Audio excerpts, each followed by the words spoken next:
Welcome back student, आप सभी का हमारे चैनल पे स्वागत है। चैनल पे नया है तो चैनल को सब्सक्राइब करिए और दोस्तों को जरूर शेयर कीजिए। जैसे कि हम लोग एमएड इंट्रेंस टेस्ट की तैयारी कर रहे थे, तो इसी का आज पार्ट थर्ड है। अभी तक हम लोगों ने पार्ट 2 अध्ययन कर लिया था, तो आज एमएड इंट्रेंस टेस्ट का थर्ड पार्ट है। यदि आपने पहले 2 वीडियो नहीं देखे हैं तो वहाँ से आप वीडियो देख लेंगे, जिससे कि क्लास कंटिन्यू आपकी हो जाएगी। तो चलिए आज हम लोग क्लास थर्ड स्टार्ट करेंगे। इससे पहले 2 वीडियो में हम लोग ने गर्भावस्था एवं शिशुअवस्था के साथ साथ बाल विकास की डिफिनेशन एवं बाल विकास के बारे में हम लोगों ने अध्ययन किया था। आज का जो क्लास है वह है किशोरावस्था से संबंधित। तो किशोरावस्था के बारे में हम लोग जानेंगे आज, और इसके बाद जो वीडियो आएगी वो थ्योरी पार्ट का ला सकते हैं।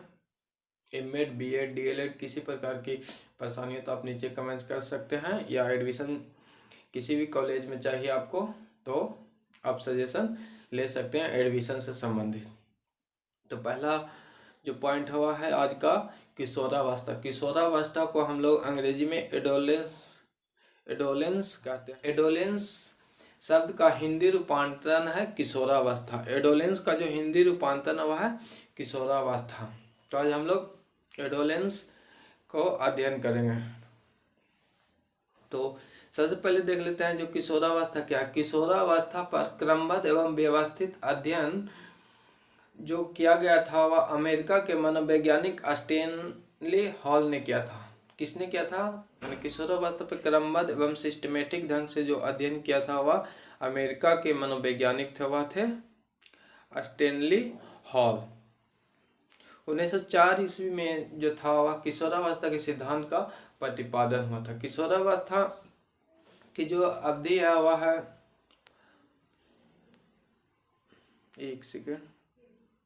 12 वर्ष से लेके 18 वर्ष की आयु जो है वह किशोरावस्था की अवधि है।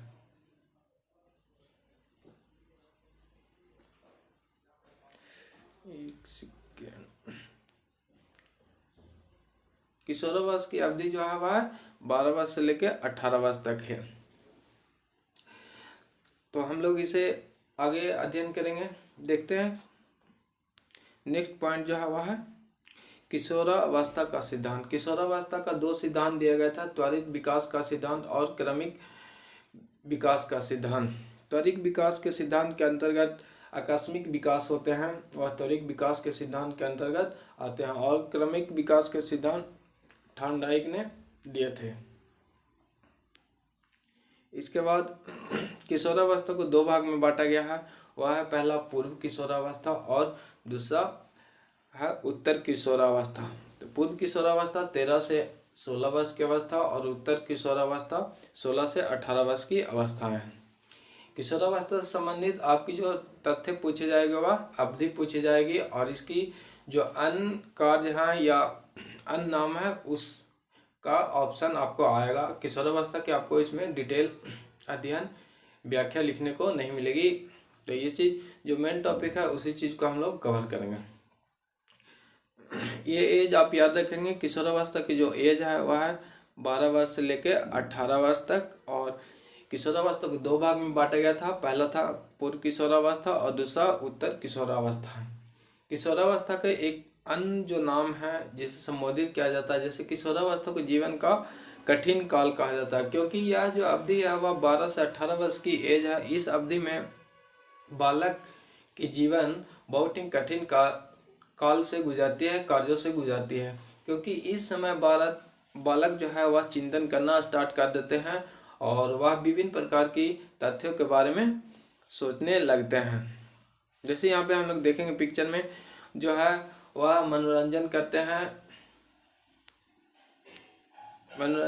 हैं और साथ में ये उनका जो अध्ययन पे विशेष फोकस होती है, और कभी कभी ये डिप्रेशन में आ जाते हैं। तो थोड़ी सी जो बातें होती हैं वो बालक इस अवधि में अधिक लगते हैं, क्योंकि उनके जो मानसिक विकास है वह पूरी तरह से विकसित नहीं हो पाते हैं, अधूरी रहते हैं। तो यह जो अवस्था है वह किशोरावस्था को जीवन का कठिन काल भी कहा जाता है।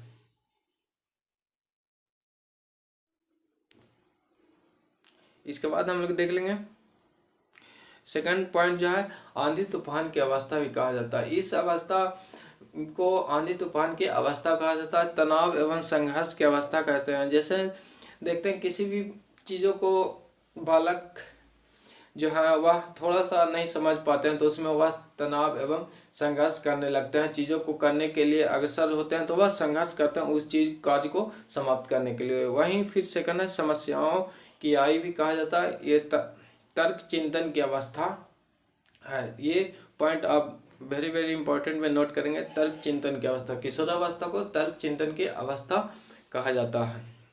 इसके बाद है तीव्र विकास की अवस्था।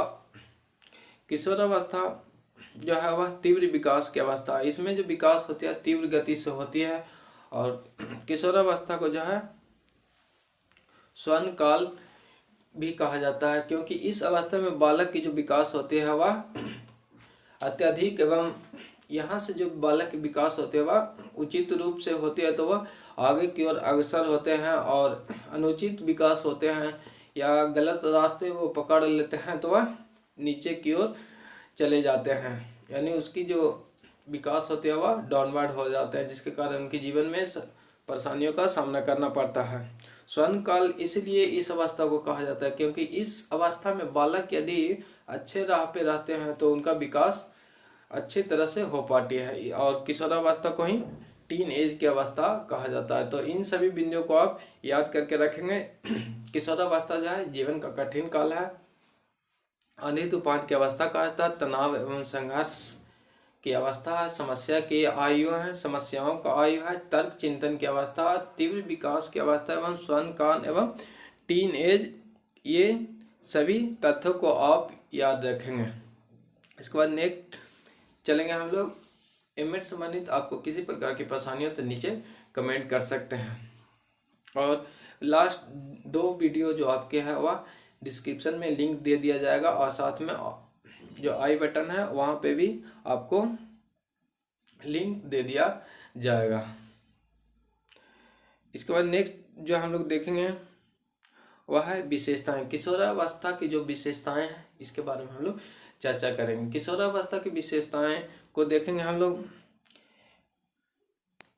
किशोरावस्था की विशेषताएं हैं बुद्धि की अधिकतम विकास। किशोरावस्था की जो विशेषताएं हैं वह है बुद्धि की अधिकतम विकास। किशोरावस्था में जो बुद्धि का जो होता है सबसे अधिकतम विकास हो जाते हैं।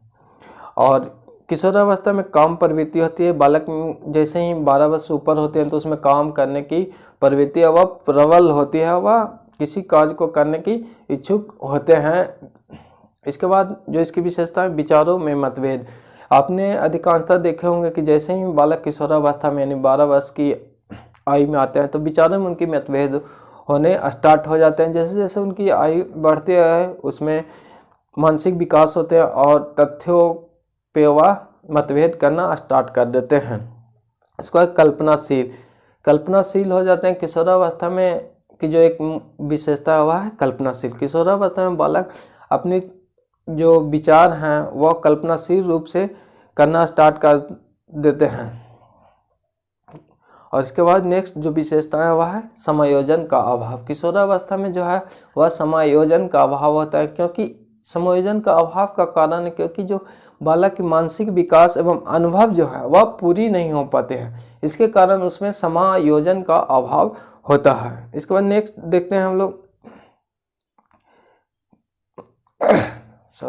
किशोरावस्था से संबंधित कथन को आप लोग याद रखिएगा। जैसे आपको पूछ दिया जाएगा कि किशोरावस्था प्रबल तनाव तूफान व संघर्ष की अवस्था यह किसने कहा है, तो यह स्टेन हॉल ने कहा है। तो इन सभी चीज़ों को हम लोग देख लेते हैं। तो किशोरावस्था से संबंधित कथन जो है स्टेनली हॉल के अनुसार जो है उन्होंने कहा कि किशोरावस्था व प्रबल दबाव तनाव पूर्ण तूफान व संघर्ष की अवस्था है। साथ ही साथ इन्होंने कहा शारीरिक मानसिक संवेगात्मक परिवर्तन आकस्मिक होता है, यानी त्वरित विकास का सिद्धांत स्टेनले हॉल ने दिया था। इसके बाद हम लोग देखेंगे किलपैट्रिक ने क्या कहा। किलपैट्रिक ने किशोरावस्था को जीवन का सबसे कठिन काल कहा है। किशोरावस्था का जीवन का सबसे कठिन काल किसने कहा हुआ है, किलपैट्रिक। इसके बाद नेक्स्ट हम लोग देख लेते हैं वेलेंटाइन। वेलेंटाइन ने जो कहा है, यह एक मनोवैज्ञानिक हैं जिन्होंने अपराध प्रवृत्ति के विकास का जनक जो है वह किशोरावस्था की आयु होती है, यानी अपराध प्रवृत्ति के विकास का नाजुक समय किशोरावस्था, या किसने कहा, वह वेलेंटाइन ने कहा।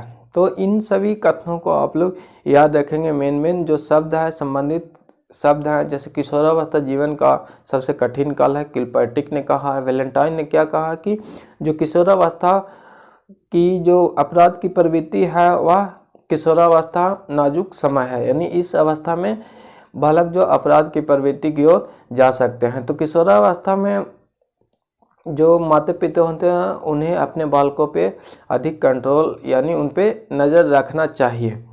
इसके बाद हम लोग नेक्स्ट देखेंगे सिद्धांत के प्रतिपादक। सिद्धांत से आपको एक क्वेश्चन देखने को मिलते हैं, तो सिद्धांत का प्रतिपादक हम लोग नेक्स्ट क्लास में देख लेंगे। द्विकारक सिद्धांत, बहुकारक सिद्धांत जो है उन सभी को हम लोग नेक्स्ट क्लास में देख लेंगे। और सिद्धांत के प्रतिपादक जो हैं उनका अध्ययन करने के बाद हमारा जो थ्योरी पार्ट है वह समाप्त हो जाएगा। इसके बाद हम लोग जो ऑब्जेक्टिव टाइप क्वेश्चन आपको बाल विकास अभी तक पूछे गए हैं एमएड में, और साथ ही साथ आपको टीचर रिलेटेड जितनी भी सारी एग्जाम है उन सभी एग्ज़ाम के क्वेश्चन आपको कराए जाएंगे। साथ में किसी प्रकार की परेशानी हो एमएड बीएड डीएलएड संबंधित तो आप नीचे कमेंट कर सकते हैं।